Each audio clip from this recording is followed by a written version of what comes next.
I walk through my own front door, still hunched over from the stitches in my abdomen, and my brother doesn't even look up from his phone. Then he does.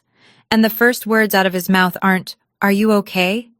They're, "Nice of you to finally come home. Quit faking it and get dinner on the table this second." 4 days in the hospital, emergency surgery, a ruptured appendix that nearly killed me. And this is what's waiting. But here's the thing. Derek doesn't see the man standing right behind me. And when he does, his face goes white. My name is Stella. I'm 23 years old. If you're watching this, please subscribe and let me know where you're watching from. To understand how I ended up here, I need to take you back to the day my mom called and asked me to help my family, just for a little while. I'm 19, just signed a lease on a one-bedroom apartment 10 minutes from campus. Nothing fancy, thin walls, a radiator that clangs at night, a kitchen barely big enough for one person. But it's mine.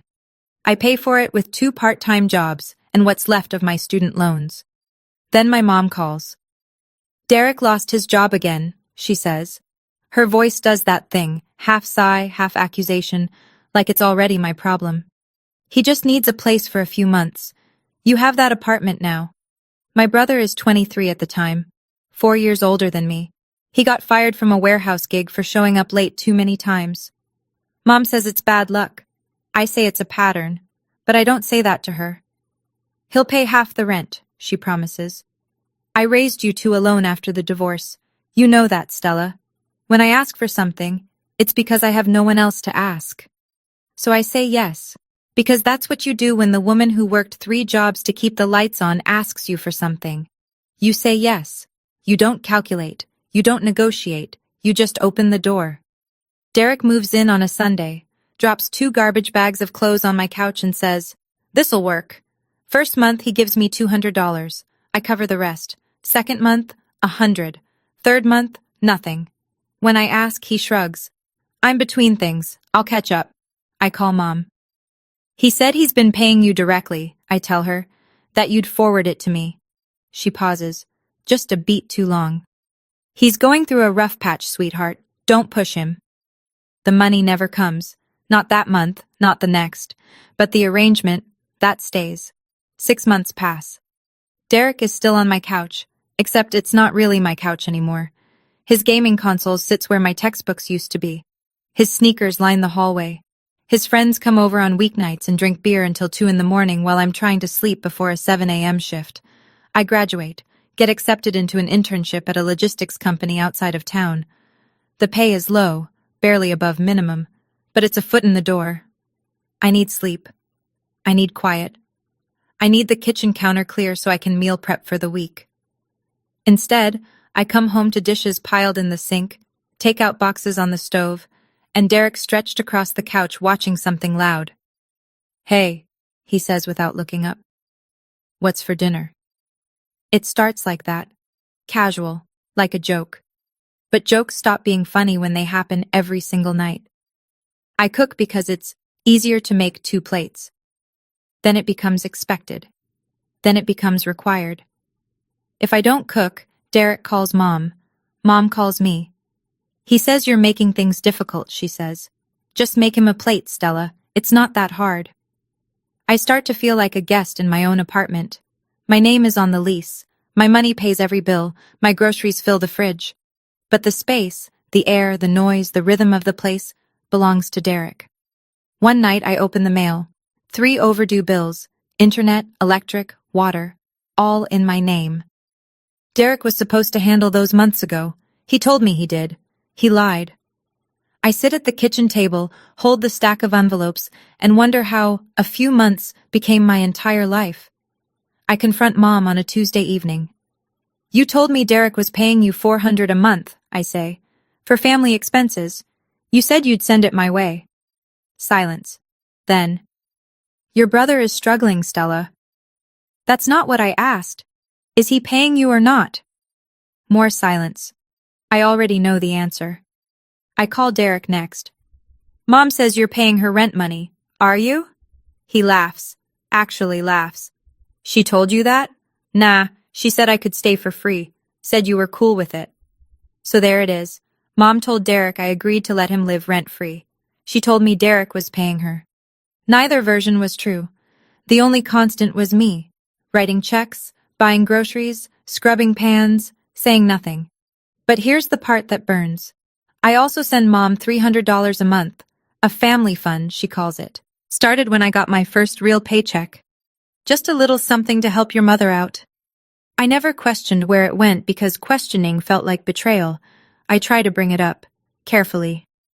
Mom, what exactly do you use the 300 for? She cries, right on cue. After everything I sacrificed, working double shifts, skipping meals so you two could eat, this is how you repay me? And just like that, the conversation is over. Because how do you argue with someone who reminds you she starved so you wouldn't? How do you hold a boundary when the other person holds your guilt? You don't. At least I didn't. Not then. I hang up. I send the 300. I cook Derek's dinner. And I push the anger so deep it doesn't have a name anymore. Just a weight I carry everywhere. Fast forward. 4 years since Derek moved in. I'm 23 now, working full-time as an intern at Bellmark Logistics. My supervisor is a man named Adrian Holt, operations director, mid-30s, sharp, quiet, the kind of person who notices things without announcing it. I'm good at my job, better than good. But I'm running on fumes. I've lost weight I didn't need to lose. My sleep is broken. I get headaches that start behind my eyes and don't leave for days. And for 2 weeks now, a dull ache has been sitting low in my abdomen. It comes and goes. I ignore it. Because who's going to cook for Derek if I'm out sick? Who's going to pay the electric bill? Who's going to hold everything together? My best friend Sarah, she's a nurse at County General, catches me wincing at lunch. Stell, you need to get that checked. It's just stress. You've been saying that for 2 weeks. Let me drive you to the ER. I'm fine. She gives me a look that says she doesn't believe me but won't push. Not yet. At work, Adrian pauses by my desk. You keep holding your side, he says. Not a question. I'm fine, I say again. The word is starting to taste like a lie. That night, I'm in the bathroom brushing my teeth when the pain hits, sharp, sudden, like something tearing inside me. I double over. My knees hit tile. My vision goes gray. I hear Derek in the next room. The TV is loud. He heard me fall. I know he did, because the floor shook. He bangs on the door once. You good? I'm trying to watch something. I lie on the bathroom floor, phone in my hand, and call Sarah. Sarah calls 911 before I finish my second sentence. The paramedics arrive in 14 minutes. Derek opens the front door in sweatpants and a stained t-shirt, looks at the 2 EMTs in the stretcher and says, Does this really need to be so loud? It's almost midnight. They find me on the bathroom floor, curled on my side, barely conscious. One of them says something about my pulse being too fast. They load me onto the stretcher. I see the ceiling of my apartment slide past, water stain near the kitchen, the light fixture I replaced myself last winter. Derek watches from the couch, doesn't stand up, doesn't grab my hand, doesn't ask where they're taking me. At the hospital, the surgeon tells Sarah what she already suspected. Ruptured appendix, peritonitis setting in. Another few hours and we'd be looking at sepsis. I go into surgery at 1:30 in the morning.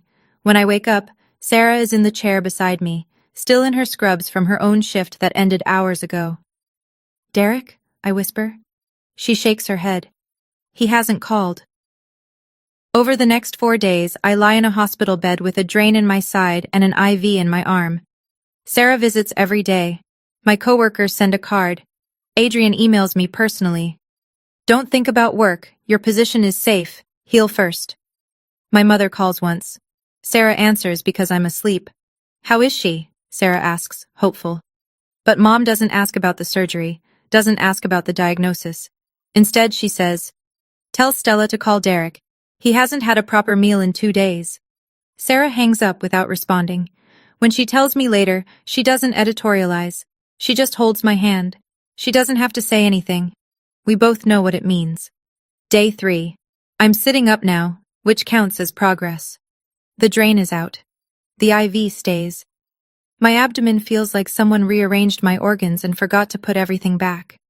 Sarah brings my laptop so I can check a few emails. Not because the company needs me, but because staring at the ceiling is starting to feel like drowning. There's a message from Adrian. Team's handling everything. Focus on recovery. No rush.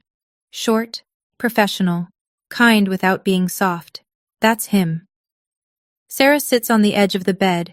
She's been uncharacteristically quiet all morning. I know that look. She's deciding whether to say something. Just say it, I tell her.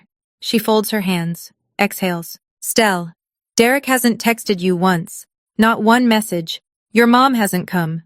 You almost died in your bathroom, and the only people here are me and a card from your coworkers. I stare at the window. There's a tree outside with new leaves. I focus on that instead of the pressure building behind my sternum. I know, I say. You could have died, she says. Quieter now. And they're worried about dinner. The silence between us stretches thin, not uncomfortable, just heavy, like something is settling into place. Can you do me a favor? I say. Anything.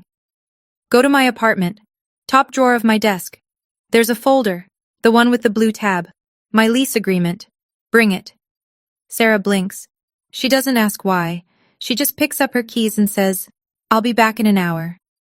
After she leaves, I lie back down and look at the ceiling again. But this time I'm not drowning. I'm planning. 30 days. That's what the law says. 30 days notice for an unauthorized occupant. I close my eyes and start counting.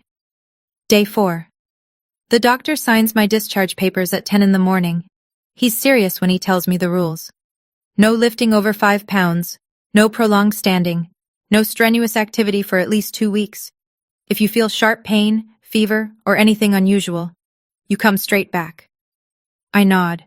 I've been given 3 prescriptions: antibiotics, painkillers, something for inflammation. Sarah was supposed to pick me up, but 10 minutes ago she texted, ER pileup, 3-car accident, can't leave, I'm so sorry. Then another text, 2 minutes later. Adrian said he can take you, he has the morning free, is that okay? I hesitate. This is my boss's boss, but it's also a 15-minute drive, and the alternative is a taxi I can barely afford. Okay, I type back. Adrian pulls up in a dark gray sedan at 11 sharp. He's in a button-down, sleeves rolled to the elbow, no tie. He opens the passenger door without a word and takes my hospital bag from my hand before I can protest. How are you feeling? He asks as we pull out. Like I've been opened up and stapled back together. He almost smiles. That's medically accurate. We talk about small things on the ride, a project at work, a client deadline that moved. He doesn't ask about my family, I don't offer. The car smells like coffee and something clean. When we arrive at my building, he helps me up the stairs, slowly, one step at a time. My stitches pull with each one. He carries my bag without being asked and waits as I find my keys. I unlock the door, push it open. The smell hits first.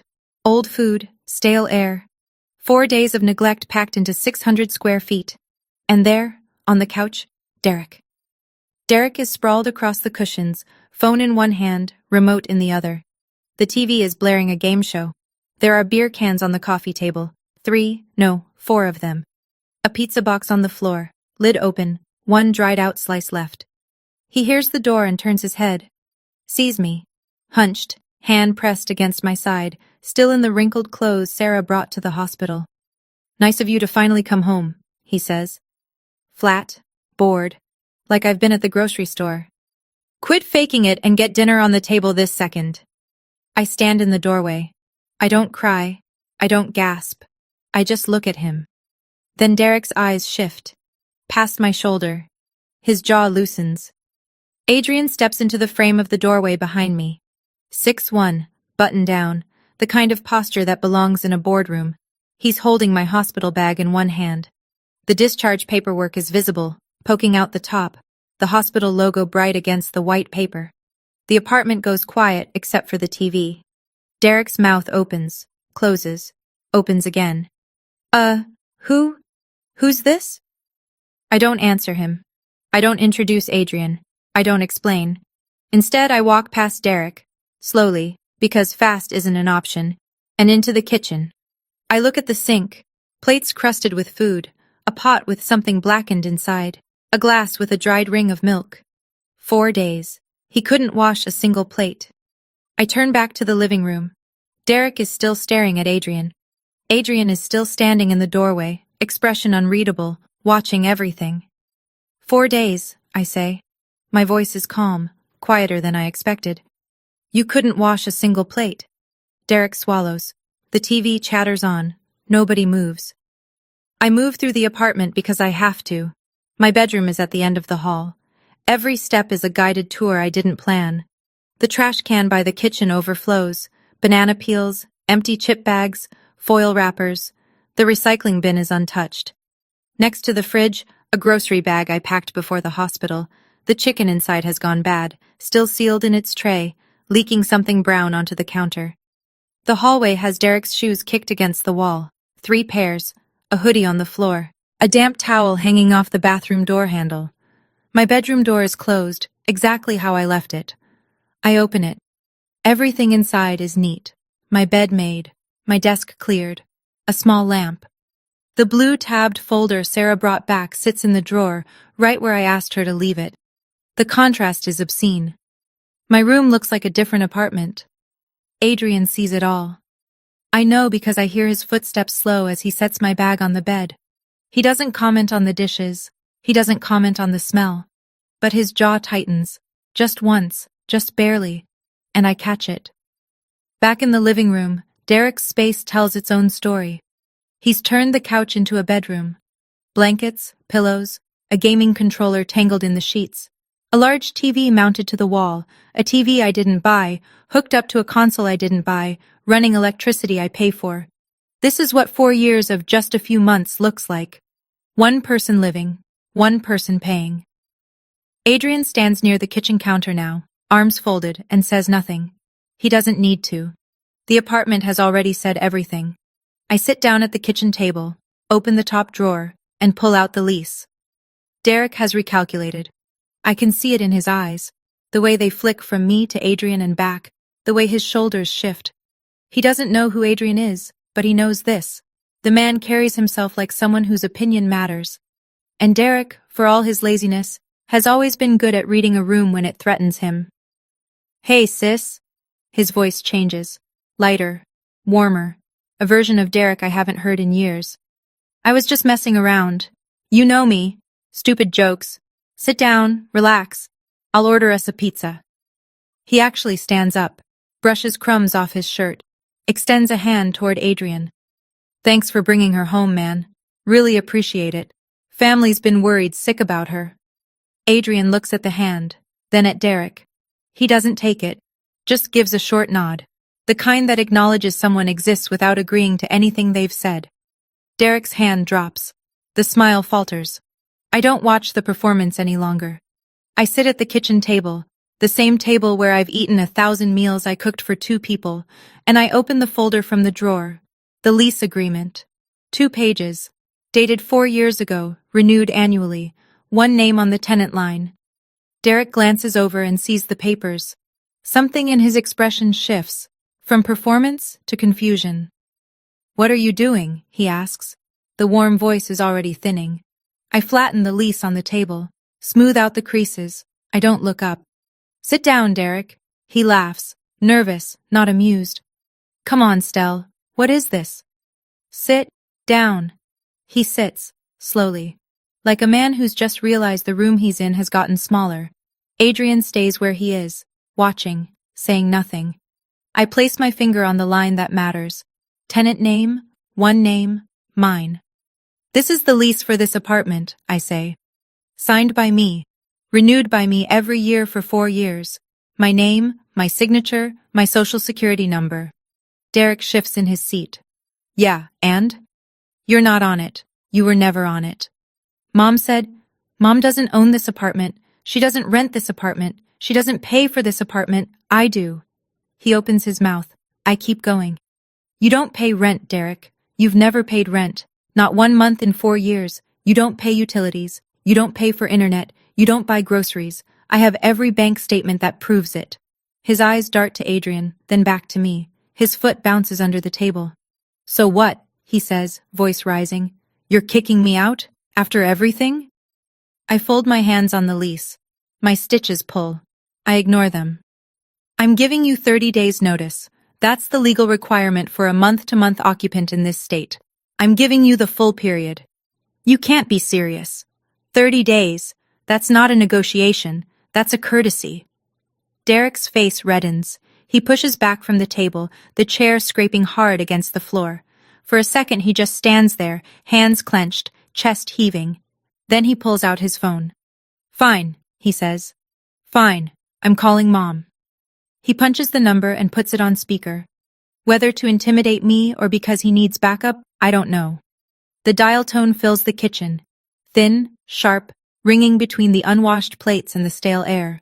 Pamela Anderson picks up on the second ring. Derek, what's wrong? He looks at me. Tell her, Stella. Tell Mom what you're doing. I lean forward. Hi, Mom. Mom's voice hardens the instant she hears mine. Stella, what's going on? Derek says you're threatening to throw him out. I'm not threatening. I'm notifying. You can't do that. He's your brother. He's an adult who's lived in my apartment for 4 years without paying a dime. He's going through a rough patch. Mom, I almost died 4 days ago. That pauses her. Half a second. No one came to the hospital, I continue. You didn't visit. Derek didn't call. Not once. And the first thing he said when I walked through my own door, still in pain, still weak, was quit faking it and get dinner on the table. The speaker crackles with silence. Derek won't look at me. He stares at the phone between us like it might save him. You're exaggerating, Mom says finally. Derek told me it was just a stomach bug. You were only gone a few days. I look at Adrian. He's standing near the kitchen counter, arms at his sides. He doesn't nod. He doesn't signal. He just meets my eyes and holds them, steady, present. I look back at the phone. He told you it was a stomach bug? That's what he said. It was a ruptured appendix, Mom. Emergency surgery. The surgeon said another few hours and I would have gone septic. This time the silence is longer. I hear something shift on Mom's end. A chair, maybe. Or her weight. Derek, she says slowly. You told me she had a stomach ache. Derek's jaw flexes. He says nothing. And there it is. A crack in the wall they built together.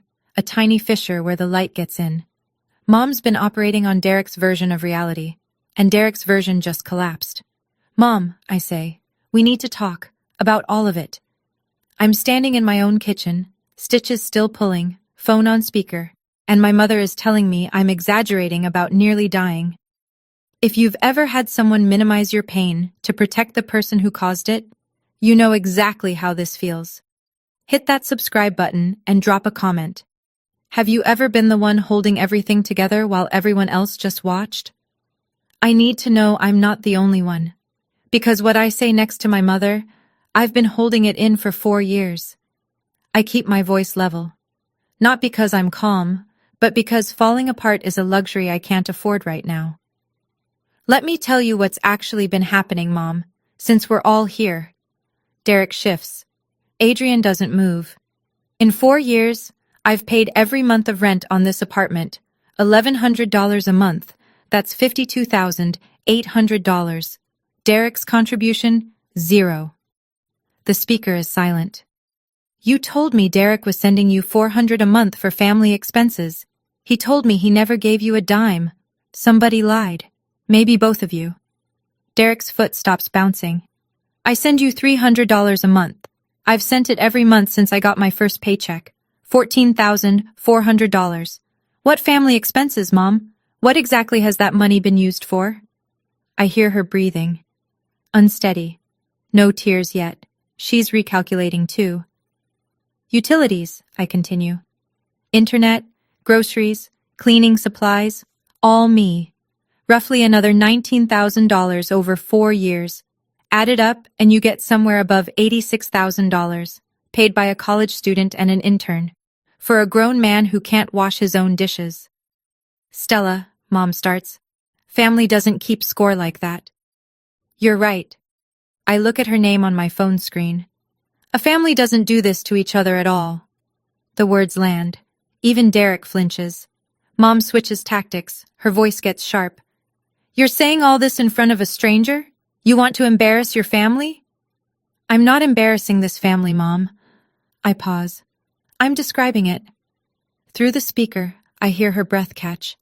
And for the first time in 4 years, Pamela Anderson doesn't have a comeback ready.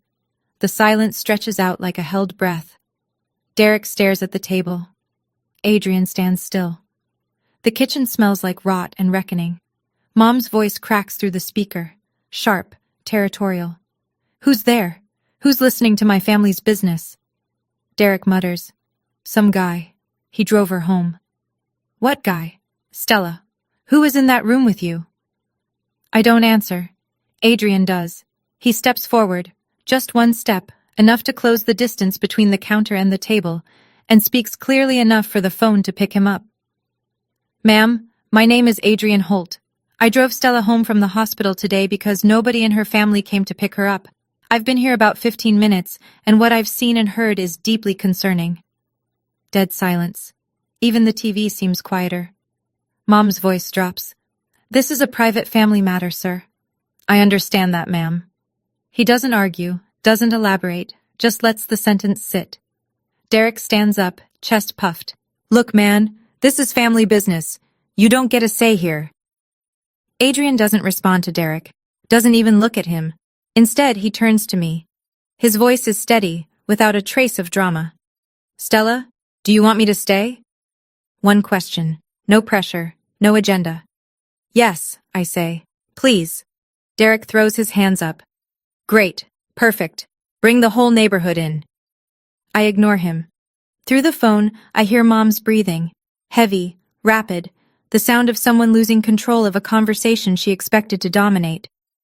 Then Adrian says one more thing. Just to me. Quiet, but clear enough that the phone picks it up too. What he said to you when you walked in. That's not normal. You know that, right? I've known it for 4 years, but hearing someone else say it out loud, someone with no stake, no history, no guilt, is like a window opening in a room I forgot had walls. Mom says very quietly, I'm coming over there. Something snaps in Derek. I see it happen. The exact moment the performance runs out of fuel and all that's left is the real thing underneath. You know what? He's pacing now, pointing at me. You want to play this game? Fine. But if you kick me out, I'll trash this place. I swear, Stella, I'll break every dish in that cabinet. The words hang in the air, not a bluff, a threat, spoken clearly, in front of a witness. That would be destruction of my property, I say, with a witness standing right there. Derek's eyes go to Adrian. Adrian has his phone in his hand, not pointed at Derek, not recording. He's dialing, calmly, the way someone calls to check a reservation. What? What are you doing? Derek says. Calling the non-emergency police line, Adrian says. Just as a precaution. No one's in danger. Derek's bravado collapses like wet cardboard. You're calling the cops on me? She's calling the cops on her own brother? She didn't call anyone, Adrian says, still holding the phone. You just threatened to destroy her apartment, in front of me. Derek's mouth works. Nothing comes out. Then, and I don't expect this, his eyes fill, not with remorse, with fear. Raw, uncomplicated fear. Where am I supposed to go? His voice cracks. Not a performance this time. I don't have anywhere. For a moment, something in my chest tightens. This is still my brother, the kid who built blanket forts with me, the teenager who walked me to the bus stop in 7th grade. But the man standing in front of me hasn't been that person in a very long time. That's not my problem to solve anymore, Derek. He stares at me, then at the floor. Then he sits back down and says nothing. The apartment is very, very quiet. The lock clicks 20 minutes later. Sarah steps through the door in her hospital scrubs. Lavender top, white sneakers scuffed at the toes, hair pulled back, dark circles under her eyes. She's come straight from a 12-hour shift and a 3-car pileup, and she still came. She scans the room in 2 seconds flat. Derek on the couch, face blotchy. Adrian near the counter, phone in his pocket now. Me at the kitchen table, lease papers spread out, one hand resting on my side. What did I miss? She says. I give her the short version.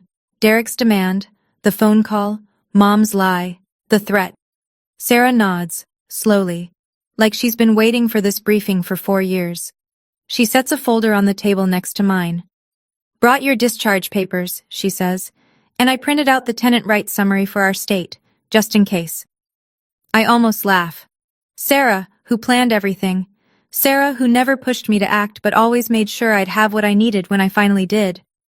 Derek looks at her from the couch. You're in on this too? Sarah doesn't flinch.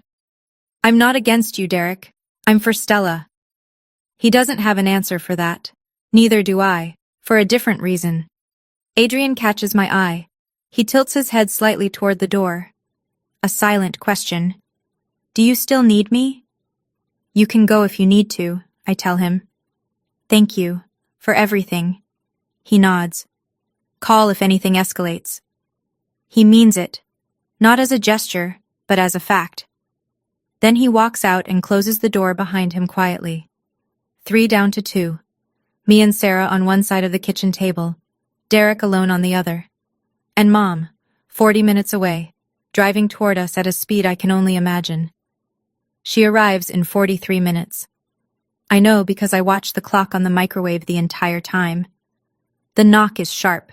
3 raps, no pause. Sarah opens the door.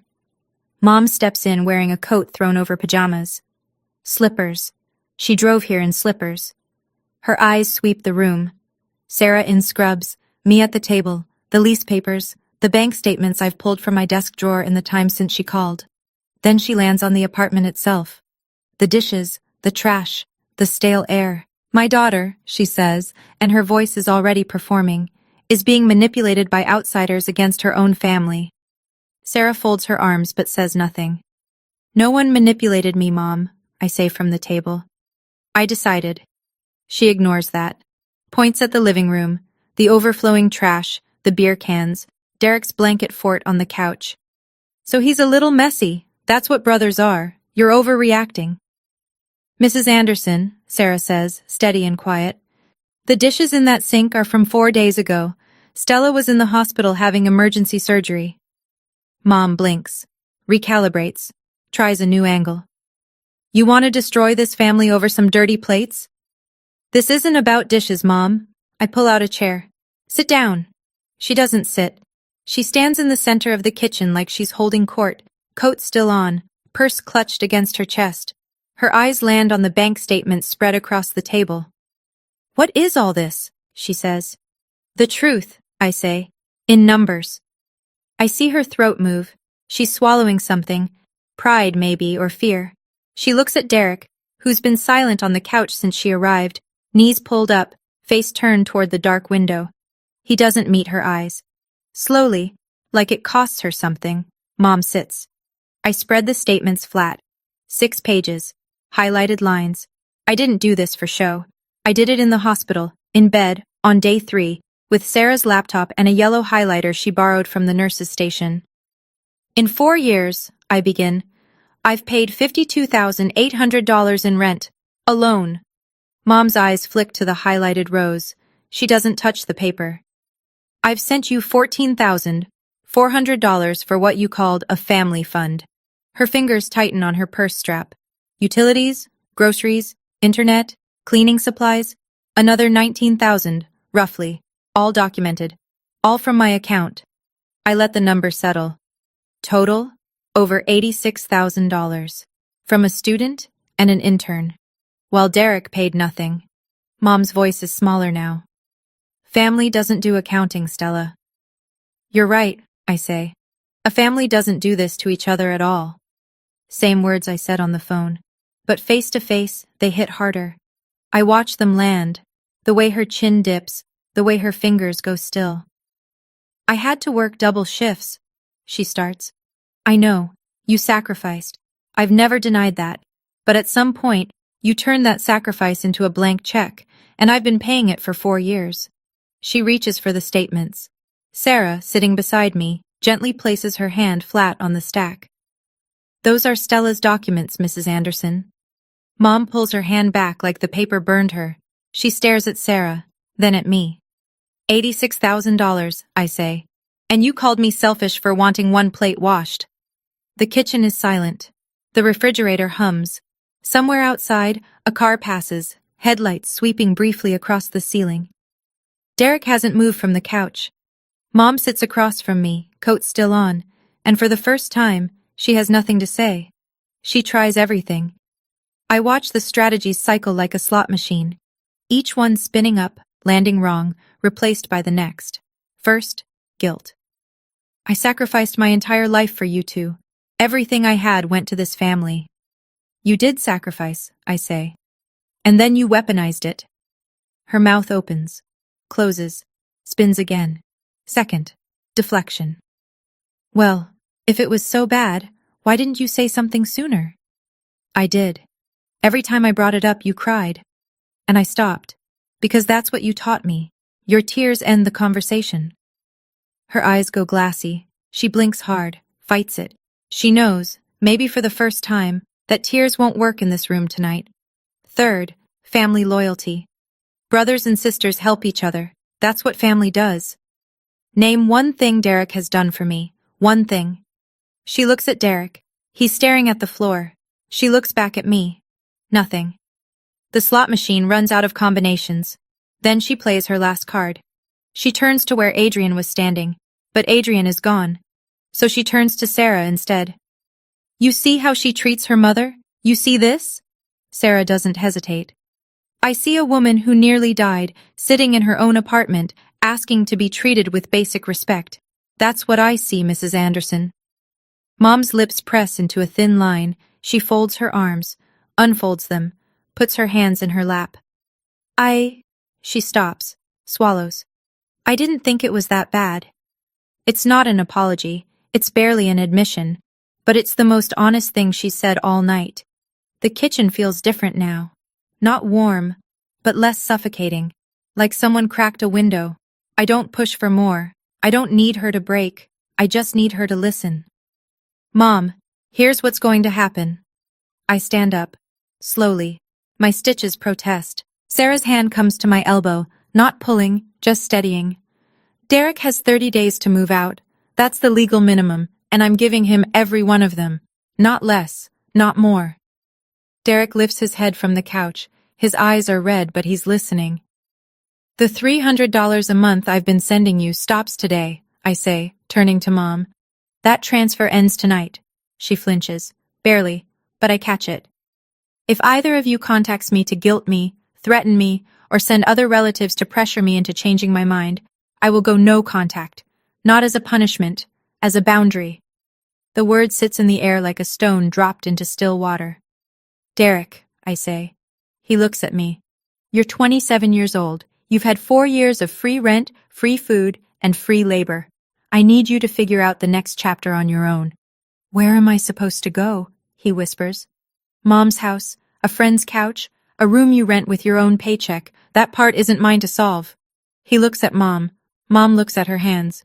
Stella, she says. And for once, it's not an accusation, just my name. Can I still call you? When you're ready to talk to me like an adult who respects my boundaries, yes, but not to guilt me, not to ask for money, not to advocate for Derek. Those conversations are over. She nods. Once, small. Then she stands, buttons her coat, and walks to the door. Derek follows, carrying nothing. He'll be back for his things, but not tonight. Mom pauses at the threshold, turns. You'll regret this, she says, but her voice shakes, and it sounds more like a prayer than a warning. The door closes. The lock clicks. The apartment is mine. $86,000. 4 years of cooking, cleaning, paying every bill. And the first thing my brother says when I come home from surgery is, make me dinner. If that doesn't make your blood boil, I don't know what will. Drop a comment right now. What would you have said to Derek in that moment? I really want to know. And if you haven't subscribed yet, now's the time. Because what happens over the next 30 days? It gets worse before it gets better. Sarah heats up soup from a can she found in the back of my pantry, the one cabinet Derek never opened because it didn't have chips in it. She pours it into 2 mugs because the clean bowls are in my bedroom. We sit on the couch. My couch. The cushions still smell like Derek's cologne and stale snacks. Tomorrow I'll wash the covers. Tonight, I don't care. How are you feeling? Sarah asks. She means the stitches and the everything else. Like I've been carrying a backpack full of bricks, I say. And someone just cut the straps. She reaches over and squeezes my hand.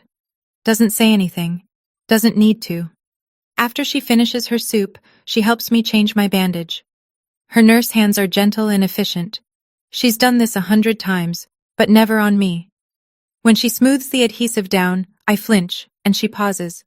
Sorry. It's fine. It just catches. She stays the night, sets up the air mattress in my room because the couch is enemy territory for now. Before she turns off the light, she looks at me. Stell, you did the right thing. I know. No, I mean, you really did. I've been wanting to say something for years, but it had to come from you. Why? Because if I'd pushed, you would have felt like one more person trying to control your life. I think about that as the room goes dark. She's right. If Sarah had forced this 2 years ago, I would have resented her. It had to be mine. I lie in bed and listen. No TV blaring through the wall. No heavy footsteps in the kitchen at midnight. No beer cans clinking. Just the radiator, the distant hum of traffic, and my own breathing. I haven't heard my own apartment this quiet in 4 years. It sounds like freedom. It also sounds a little like grief. Day 3 after the confrontation, the messages start arriving like clockwork. Aunt Helen, 8:14 a.m. Stella, your mother is devastated. Derek is your blood. Think about what you're doing. Uncle Robert, 10:30 a.m. Family sticks together, kiddo. Don't let pride ruin something you can't get back. Grandma Joyce, 2 p.m. Call your mother, she's been crying for 2 days. I read each one. I don't respond immediately. I sit at my kitchen table, clean now, because I spent yesterday scrubbing it myself. And I think about what Mom told them versus what actually happened. When Aunt Helen calls that evening, I pick up. Stella, honey, you can't throw your brother out on the street. Your mother is worried sick. Aunt Helen, how many years is enough? 4 wasn't? He just needs a little more time. Did Mom tell you I was in the hospital last week? Pause. She said you had a stomachache and were being dramatic. I close my eyes. Of course she did. I had emergency surgery for a ruptured appendix, Aunt Helen. I was in the hospital for 4 days. Nobody came. Nobody called. And the first thing Derek said when I got home was to make him dinner. Long silence. I hear her set something down. A cup, maybe. She didn't tell us any of that. She told you the version that made me the villain. Ask her for the full story before calling me again. Aunt Helen doesn't argue. She says she will. And to her credit, she calls back 2 hours later with a different voice entirely. Stella, I'm sorry. I didn't know. She told all of us it was just a stomach bug, that you were overreacting. I know. That's how it's always worked. She doesn't call again to pressure me. Neither does Uncle Robert. Even Grandma Joyce goes quiet. The narrative is unraveling, one relative at a time. Day 10. Derek texts ahead, a first. Coming to get my stuff, around noon. I text back. Sarah will be here. He doesn't argue. He shows up at 12:15 in a borrowed truck. He looks different. Not better exactly, but smaller. Like something's deflated behind his ribs. He's wearing jeans and a clean shirt, which is more effort than I've seen him make in months. Sarah sits at the kitchen table with a book, present but not confrontational. I stand by the hallway, arms folded, watching. Derek packs silently for 20 minutes, clothes in garbage bags, same as the day he moved in, gaming console into a box, his TV off the wall, leaving 2 dark holes in the drywall where the mount was. When he's done, he stands in the middle of the living room, garbage bags at his feet, and looks at me. Stell. His voice is rough. I know I messed up. Give me 3 more months. I'll find a job. I'll pay you back. You've had 4 years, Derek. I know that. But what? He looks at the floor, at the holes in the wall, at Sarah who hasn't looked up from her book. I just thought things would always stay the same, he says quietly. You didn't think I'd actually stand up for myself. He doesn't deny it. I love you, Derek. I mean it. But I can't set myself on fire to keep you warm anymore. He blinks hard, picks up his bags. At the door he pauses, hand on the frame, and for a second I think he's going to say something. An apology, maybe, or something cruel. But he just nods once. Then the door shuts. Sarah turns a page. You okay? Getting there. Day 25. My phone rings at 7 in the evening. Mom. I let it ring 3 times. Then I pick up. Stella. Her voice is different. No edge, no performance. Just tired. Hi, Mom. Derek moved back in with me. He's been here since that night. I know. It's a lot, having him here full time. I don't say I told you so. I don't need to. She's living it now. I didn't realize, she says slowly, like each word costs her something, how much you were doing, the cooking, the cleaning, the bills, all of it. I didn't. She stops, takes a breath. I thought you were fine, Stella. I thought you could handle it. You've always been the strong one. I am strong, Mom. That's why I survived. But it shouldn't have been a survival situation. Silence. I hear her kitchen in the background, a faucet running maybe. Derek's voice, muffled somewhere in the house. The money I sent you, I say. The $300 a month. What was it actually for? More silence, then very quietly. My rent. For my apartment. I was short every month. I used what you sent to cover the gap. There it is. No family fund. No shared expenses. Just my mother, too proud to admit she was struggling, turning her daughter into a silent subsidy. I'm sorry, she says. The words land unevenly, like she's never said them to me before. Maybe she hasn't. I'm not punishing you, Mom. I'm protecting myself. I know. A pause. Can I call you? Sometimes? When you're ready to talk to me like someone who respects my boundaries. Not to guilt me. Not to ask for money. Not to speak for Derek. Okay. Okay. We hang up. I sit with the phone in my hand for a long time, looking at nothing. It's not forgiveness. Not yet. But the door isn't locked. Day 30. Derek's belongings are gone. Every last garbage bag, every cord, every stray sock behind the couch. The wall has 2 holes where his TV was, and there's a faded rectangle on the carpet where his shoes used to pile up. Evidence of occupation. Nothing more. Sarah comes over with a spackle kit and a 6-pack of sparkling water. We fix the holes, we mop the floors, we scrub the kitchen, not the way I used to, fast and resentful at midnight, but slowly, with music playing from my phone. I rearrange the living room. My desk goes by the window now. A second-hand lamp from the thrift store on the corner. A small plant Sarah brought. A pothos, because she says, they're impossible to kill, just like you. I set up autopay for the bills, something I never did before because managing everything manually felt like the only control I had. Now I let go of it.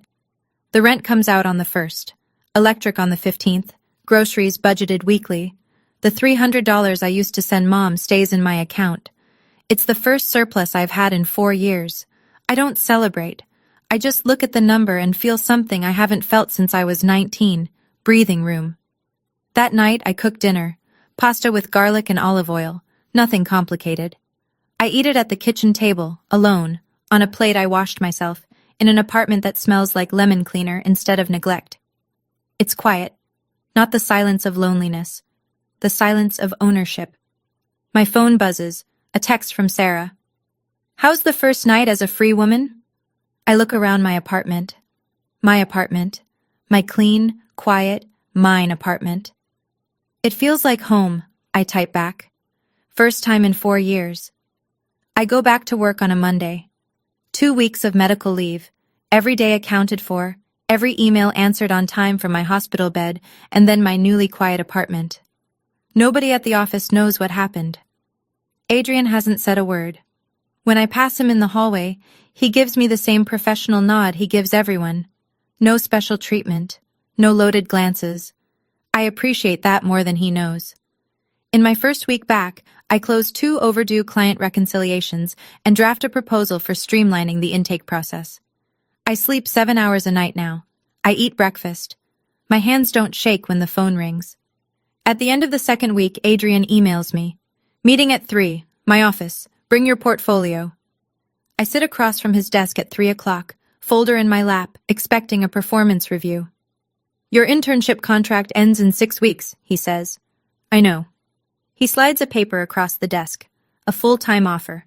Operations coordinator. Benefits. Salary. Start date the Monday after my internship ends. This isn't charity, he says before I can speak. Your output has been consistently above your cohort since month 2. I flagged you for this position before your leave. I read the offer. The salary is modest but real. Enough to live on with room to save. Health insurance. Paid time off. Things I've never had. Thank you, I say. And I mean the job, but also the ride home. The silence he kept. The one sentence in my kitchen that cracked 4 years of denial wide open. He nods. Thank you for the good work. That night I call Mom. A short call. I got offered a full-time position. Congratulations, Stella. No guilt, no pivot, just 2 words. Small. But after everything, small feels enormous. 2 months after the night everything changed, I get a text from Derek. It's short. No preamble, no performance. Got a job. Warehouse. Part-time, but they said full-time is possible if I show up. I read it twice. Show up. That's the bar now. And for the first time in a very long time, he's clearing it. I hear from Mom in pieces, not because she calls often, but because Aunt Helen checks in now, gently, carefully, the way someone tends a garden they neglected. Through her, I learn that Derek is sleeping in his old bedroom at Mom's place. He helps with the trash on Wednesdays. He washes his own plates. I also learn that Mom is tired. Not the performative exhaustion she used to deploy on the phone, the real kind. The kind that comes from living with the consequences of your own choices. She's doing Derek's laundry, cooking his meals, listening to his complaints about the warehouse. All the things I used to do. Now hers again. I don't feel satisfaction about that, but I don't feel guilt either. That's new. Derek's text sits in my messages for 2 days before I respond. Not because I'm punishing him, because I'm figuring out what to say. I settle on, "That's good, Derek. I hope it works out." No exclamation point, no heart emoji, no "I'm proud of you," because that would be taking ownership of his progress, and I've spent too long carrying things that aren't mine. He doesn't text back. That's fine. I think about the brother who built blanket forts, the kid who chased the ice cream truck so I wouldn't miss it. I wonder if that person is still in there, underneath the entitlement and the fear. I hope so. But finding him isn't my job anymore. It's his. Saturday morning. Sarah and I sit in a coffee shop 3 blocks from my apartment, a place I've walked past 100 times but never entered because I was always rushing home to cook, or clean, or pay something. She orders a lavender latte. I get black coffee. She raises an eyebrow. "I'm trying new things," I say. She laughs. "Stell, black coffee is the opposite of trying new things. New for me, I always made what Derek wanted." She sets her cup down, folds her hands. I know this posture. It means she's about to say something she's been sitting on. "You know I almost said something to you 100 times. I know. Sophomore year, when he ate the groceries you just bought and you cried in my car. Junior year, when your mom called you selfish on speakerphone. Last Christmas, when you left your own apartment to sleep at my place because Derek had friends over and they wouldn't leave. I remember all of it. So why didn't I push harder?" I look at her. "Because it had to be my decision." She nods slowly. "If I'd pushed, you would have felt like one more person trying to run your life. And I didn't want to be that." "You weren't." "What was I then?" I think about the discharge papers, the tenant rights printout, the air mattress in my room, the soup in a mug. 4 years of showing up without forcing my hand. "You were the person who held the door open," I say, "while I figured out how to walk through it myself." Her eyes get bright. She blinks hard, takes a sip of her latte to cover it. "That's the nicest thing you've ever said to me." "Don't get used to it." We both laugh. And for the first time in as long as I can remember, the laughter doesn't feel like a break from something. It feels like the main thing. 3 months since the night I stood in my kitchen with stitches in my side and a lease in my hand. I'm an operations coordinator now. I have business cards with my name on them. I've led 2 project meetings and 1 client presentation. My supervisor, a woman named Janet, because Adrian shifted to a different division, told me last week that I'm the most organized hire they've had in years. I didn't tell her it's because I spent 4 years running a household on no budget and no sleep. Some skills transfer. My apartment looks different now. There's a rug in the living room, a deep green thing I found at a weekend market. A bookshelf I assembled myself, filled with novels I'm finally reading. A candle on the kitchen counter that smells like cedar and orange. I cook when I want to. Sometimes that's a full meal. Sometimes it's cereal at 9 p.m. The point is, it's my choice. Nobody bangs on a table. Nobody calls to complain. Nobody acts like my existence is an inconvenience unless it's producing food. Mom and I talk every 2 weeks. The calls are short, 10 minutes, sometimes 15. She tells me about her garden. I tell her about work. We don't talk about the $86,000. We don't talk about Derek's years on my couch. There's a silent agreement that those subjects exist on the other side of a line neither of us is ready to cross. It's not perfect, but it's honest.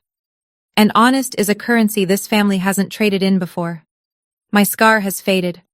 A thin white line, low on the right side, hidden by most of my clothes. I could forget it's there. But I don't try to. It's a reminder. My body told me the truth before my mind was ready to hear it. The least I can do is listen now. A Thursday evening. I come home from work, keys in one hand, bag in the other, already thinking about what's in the fridge. There's a box outside my door. No label, no return address, just a plain cardboard box, taped shut, sitting on the welcome mat I bought last month. The first welcome mat this apartment has ever had. I bring it inside. Set it on the kitchen table. Cut the tape with a butter knife. Inside, wrapped in newspaper, is a set of dishes. 4 plates, 4 bowls. Simple white with a thin blue border. The kind of classic sturdy set you'd find in a farmhouse kitchen. I know instantly who sent them. Not because there's a note, there isn't. But because these dishes look exactly like the ones my grandmother used to serve Sunday dinner on when I was small.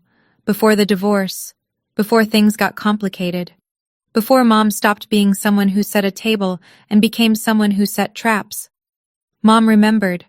Out of everything, the arguments, the silence, the numbers, she remembered the dishes I loved as a kid. I sit at my table and hold one of the plates. It's heavier than it looks. Solid. I don't call her. Not tonight. Instead, I wash each piece by hand. Dry them with a clean towel. Place them in the cabinet. The cabinet that used to hold Derek's protein powder and energy drinks. Then I cook dinner. Chicken with rosemary. A salad with the good olive oil. I eat on one of the new plates, at my kitchen table, in my quiet apartment. It's not forgiveness. Not yet. Maybe not for a long time. But it's something. A small, wordless gesture that says, I see you. I remember what mattered. I eat slowly. I don't wash the plate right away. I just let it sit there, on the table, looking like it belongs. Because it does. I run into Adrian at a quarterly all-hands meeting. Different division now, but same building. He's in a suit, charcoal, no tie, presenting logistics projections for the Southeast region. Confident, measured. The same man who stood in my kitchen and said 4 words that rewired my brain. After the meeting, we end up at the same coffee station in the break room. He pours a cup. I pour a cup. We stand side by side for a moment without saying anything, and it's not awkward. It's just quiet. Heard you got the coordinator spot, he says. Couple months ago. Janet says you're sharp. He takes a sip. Not surprised. I stir my coffee. There are things I want to say. Thank you, for the ride, for staying, for that one sentence that cracked something open in me. But the words feel too big for a break room, and Adrian isn't the kind of person who needs a speech. I stopped carrying weight that wasn't mine, I say instead. He looks at me, nods once. That's the hardest thing to put down. He doesn't ask about Derek, doesn't ask about Mom, doesn't reference the apartment or the dishes or the phone on speaker. That night exists between us as a shared fact, not a bond, not a debt, just something we both saw. Good work on the intake proposal, by the way, he says as he turns to leave. Thanks. Keep going. 2 words. He means the job. He means everything else, too. I stand in the break room after he leaves, holding my coffee, looking out the window at the parking lot. A year ago, I was in this building holding my side, pretending I was fine, racing home to cook for someone who wouldn't thank me. Now I'm standing here because I earned it. Not because someone let me. The coffee tastes better than it should. It's a Tuesday evening. The apartment is quiet. The candle on the counter, cedar and orange, flickers against the window glass. Outside, the sun is going down over the rooftops of my ordinary little neighborhood, painting everything gold and long-shadowed. I'm sitting on the couch. My couch. Not the same cushions Derek claimed. I replaced those last month. New covers, new throw blanket. A pillow Sarah gave me that says no in cursive, which she thought was hilarious, and which I pretend to hate, but actually love. I pull my knees up and look around. The bookshelf, the rug, the dishes in the cabinet. Blue-bordered, clean, mine. The kitchen table where I laid out 4 years of receipts and said, enough. The hallway where Adrian stood, holding my hospital bag, seeing everything. People say blood is thicker than water, but they leave out the rest of that phrase, the original one. The blood of the covenant is thicker than the water of the womb. The bonds you choose are stronger than the ones you're born into. I didn't lose my family that night. I lost the version of family that was draining me. And I found something I'd been missing for a long time. The right to take up space in my own life. If you're standing where I stood, stitches still pulling, someone shouting at you to serve them when you can barely stand, I want you to hear this. You are allowed to sit down. You are allowed to say no. You are allowed to choose yourself. Not because you're selfish, because you matter, because the person holding everything together deserves to be held too. The candle flickers, the apartment hums, and for the first time in a very long time, I'm not waiting for someone to knock. I'm just here, home. That's my story. If you made it this far, you already know why I had to tell it. Now I have a question for you. If you could go back and set one boundary you were too afraid to set, what would it be? Drop it in the comments. I read every single one, and if this story reminded you of someone who needs to hear it, share it with them. Sometimes one story is all it takes. Check the description for more stories like this one. If you haven't subscribed yet, what are you waiting for? I'll see you in the next one.